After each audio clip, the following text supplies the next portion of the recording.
Good morning, students. This lesson is of class 10 for the subject of biology, topic functions of kidney, which is covered in chapter 9 titled Excretory System, starting on page number 113 of your textbook titled Concise Biology, Selena Publications, and is being submitted to you on 23rd of November 2020. Dear children, let us start with the functions of kidney. The major function of kidney is formation of urine. The blood that enters the kidneys contains more oxygen and less carbon dioxide. It usually has a larger concentration of water, mineral salts, and nitrogenous wastes than the blood that leaves the kidneys. Excess mineral salts and nitrogenous wastes like urea, creatinine, and uric acid are of no value to the body. So, they are removed with the urine. Children, you may see figure 1 showing the cross-section of kidney. You may see that unfiltered blood, which contains urea and other wastes, is entering the kidney, and inside the kidney in the nephron it is getting filtered, and thus after filtration the filtered blood comes out through renal vein, and the waste products are excreted out of the body in the form of urine. Now let us start with the steps in urine formation. First step of urine formation is ultrafiltration. Ultrafiltration is a simple mechanical filtration occurring in the glomerular capsule. Second step of urine formation is selective reabsorption. Selective reabsorption is occurring at the proximal convoluted tubule in particular. Third step of urine formation is tubular secretion. Tubular secretion is occurring at the distal convoluted tubule in particular. Children, you may look at figure 2 showing the nephron structure and various parts of nephron where the urine formation is occurring. You may see the first step of urine formation, that is the ultrafiltration or glomerular filtration, is occurring in the glomerulus of the kidney. Second step of urine formation, that is selective reabsorption, is occurring majorly in proximal convoluted tubule. And the last step of urine formation, that is tubular secretion, is occurring in the last part of the kidney tubule, that is distal convoluted tubule. Now children, let us talk about these steps of urine formation in detail. First step of urine formation is ultrafiltration. The blood carrying the waste material like urea is brought about by renal arteriole called afferent arteriole to the glomerulus. In the glomerulus, mechanical filtration occurs, which is called the ultrafiltration. As the filter is very fine and only small molecules are filtered off from the blood. Ultrafiltration occurs because the blood flows through the glomerulus under high pressure. The reason for this greater pressure is that the efferent, that is outgoing arteriole, is narrower than afferent, that is incoming arteriole. This high pressure causes the liquid part of blood to filter out from the glomerulus into the renal tubule. This filtration under extraordinary force is called ultrafiltration. Children, you may see figure 3 showing ultrafiltration occurring in the Bowman's capsule and glomerulus.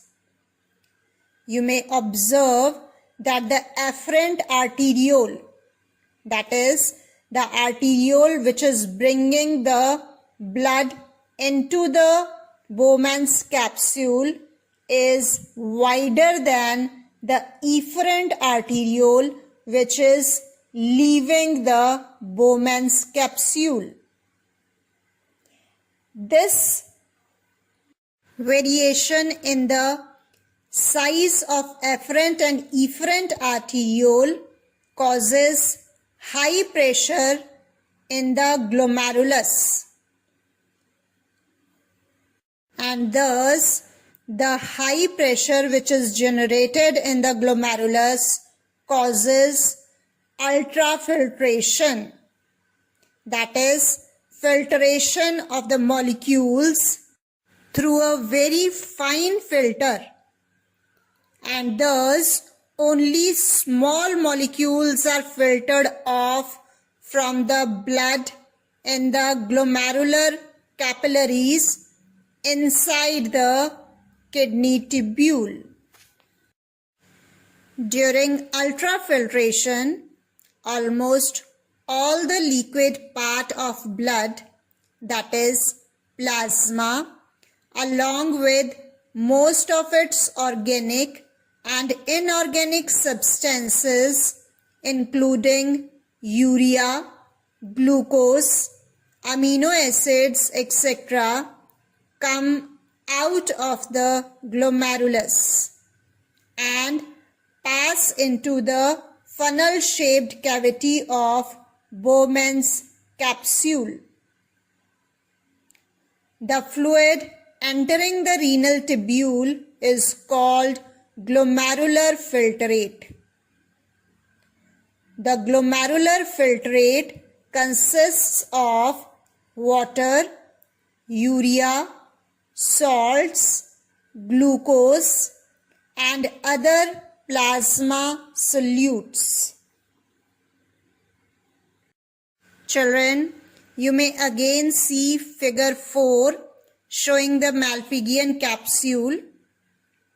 You may see the size of the afferent arteriole and the efferent arteriole. You may also observe that how high pressure is generated in the glomerular capillaries, and as a result of this high pressure, the liquid part of blood, that may consist of water, urea, salts, glucose, and other solutes, it comes out of the glomerulus and pass into the kidney tubule. The blood proceeding away from the glomerulus is relatively thick.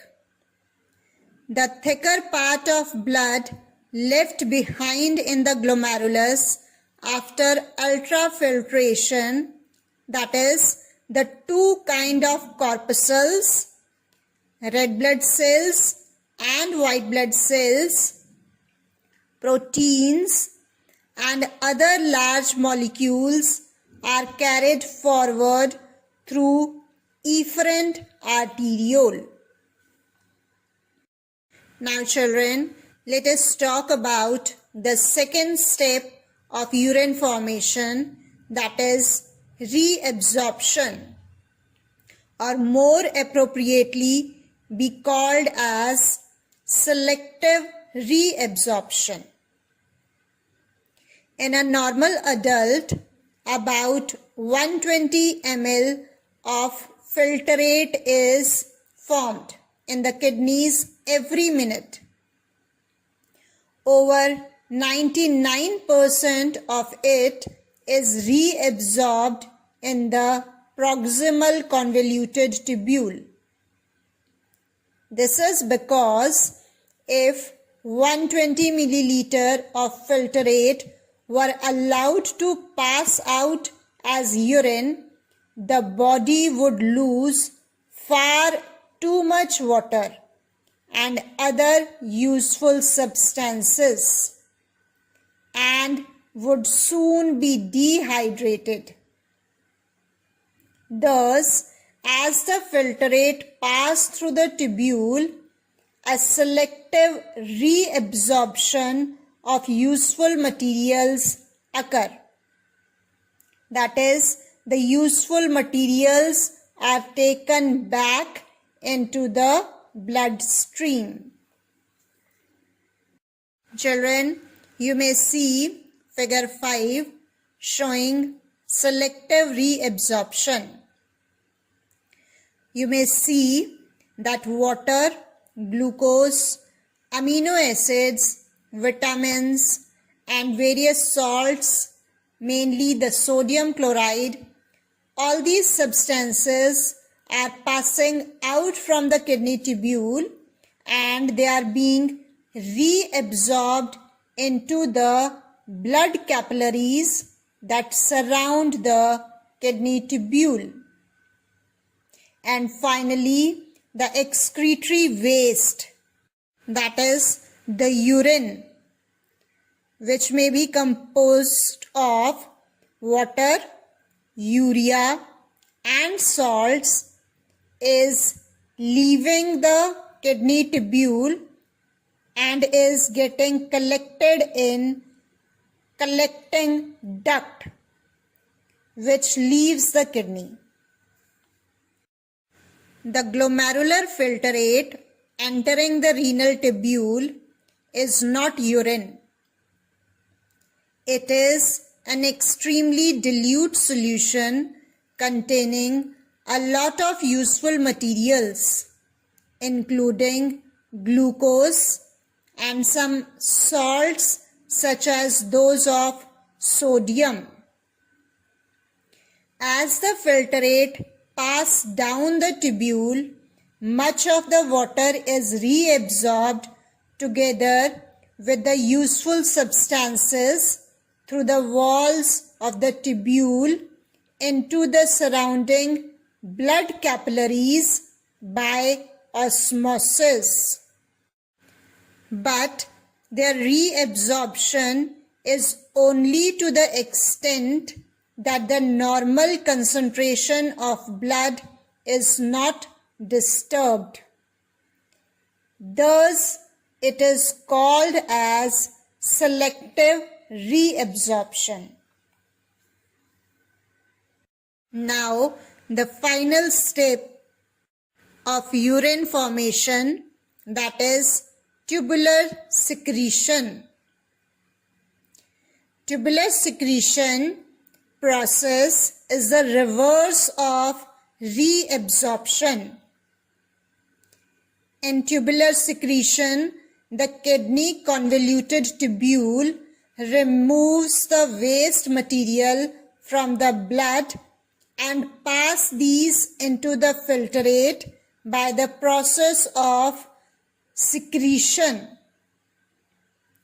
Certain substances like potassium in the normal course and a large number of foreign chemicals, including drugs like penicillin, are passed into the forming urine in the distal convoluted tubule.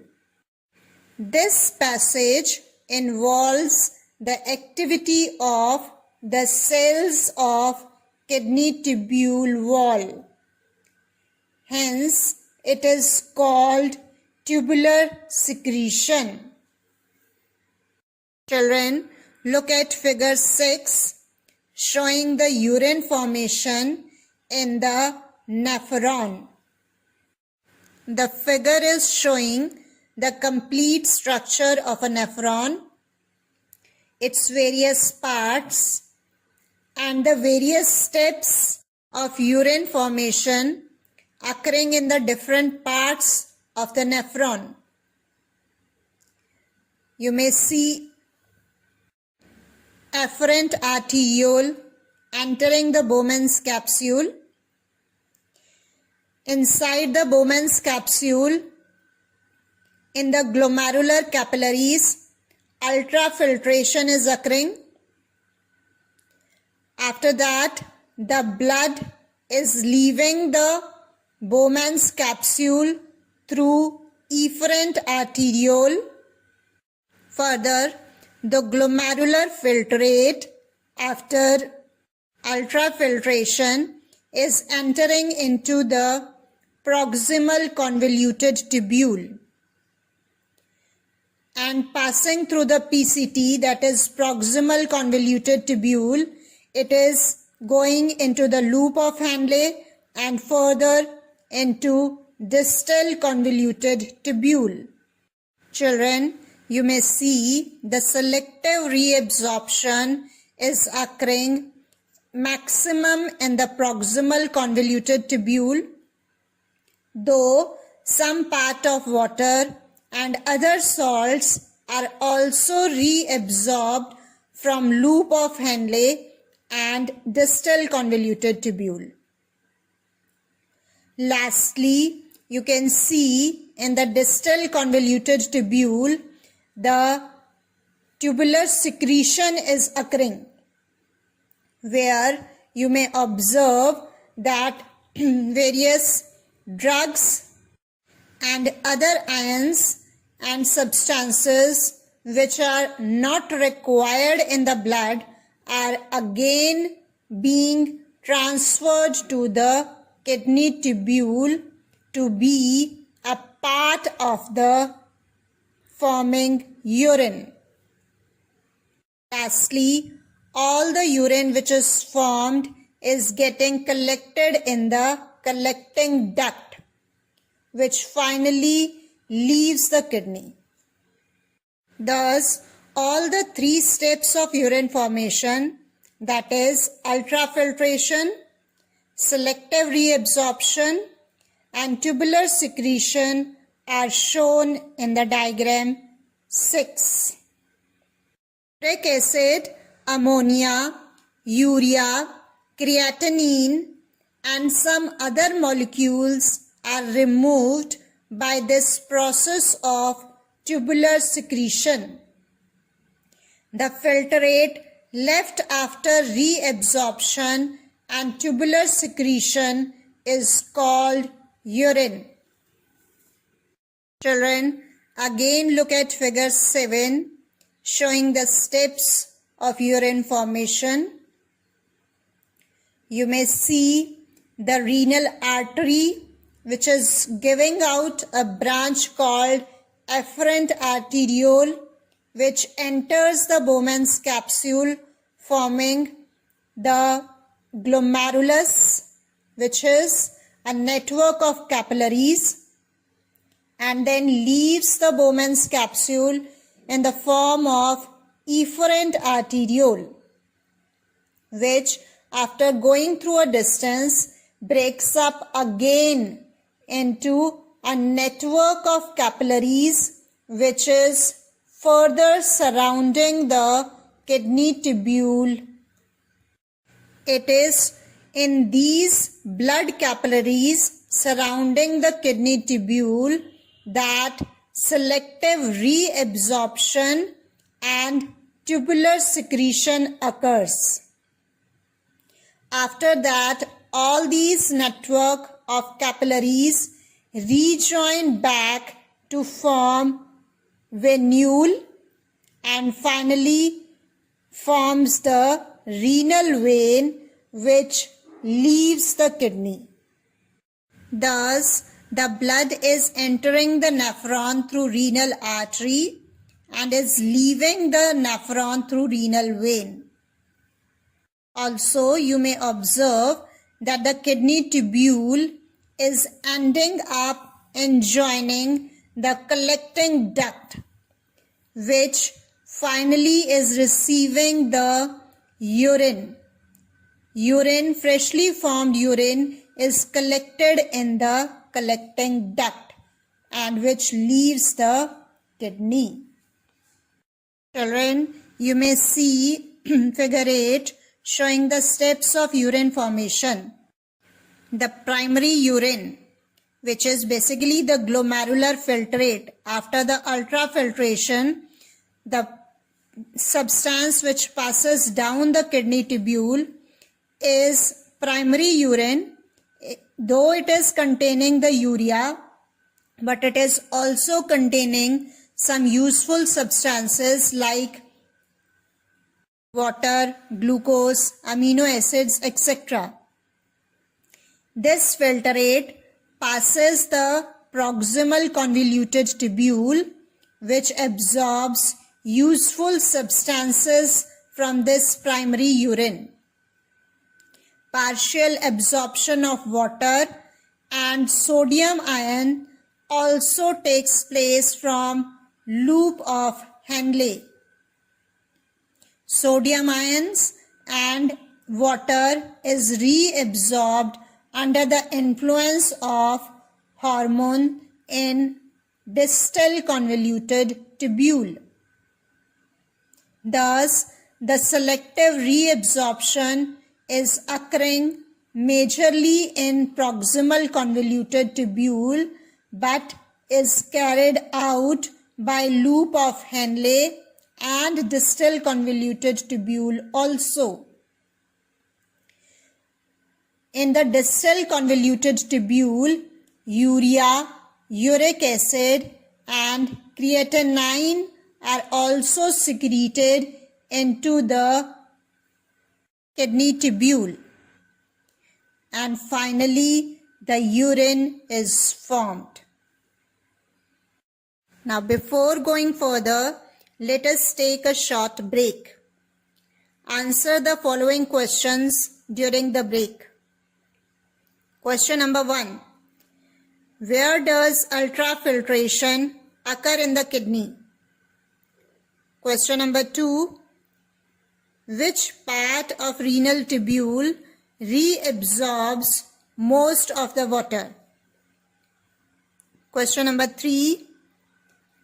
High pressure is generated in glomerulus. Give reason. Children, you may pause the lesson for 3 minutes now to write these answers in your notebooks. Break is over, children. Listen to the correct answers. Answer number 1. Ultrafiltration occurs in glomerulus of the kidney. Answer number 2.